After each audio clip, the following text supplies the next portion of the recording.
Abu Jahl চিন্তা করলো, this is the moment, এটাই হলো আসল সুযোগ পেয়ে গেছে মানুষকে বিভ্রান্ত করার জন্য। সবার আগে ছুটে চললো হযরত আবু বকর রাদিয়াল্লাহু তাআলা আনহুর বাড়িতে, যে বলছেন, আবু বকর শুনেছ? বলে কি? মুহাম্মদ সাল্লাল্লাহু আলাইহি ওয়াসাল্লাম এই রকমের কথা বললো, বেচারার মাথাটা যাও ভালো ছিল শেষ। হুজুর বলছেন, আবু জাহল আমার রাসূলকে এরকম বলেছেন? আবু জাহল বলছে, আমার নিজ কানে শুনে আসলাম, এখনো তিনি সেখানে বসা।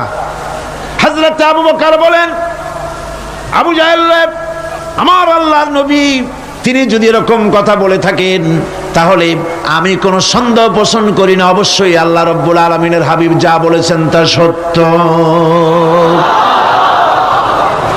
হযরত আবু বকর রাদিয়াল্লাহু তাআলা আনহু মসজিদে হারামে আসলেন, হুজুরকে জিজ্ঞেস করলেন, হুজুর আবু জাহল আমাকে এই সব কথা বললো, এগুলি কি ঠিক?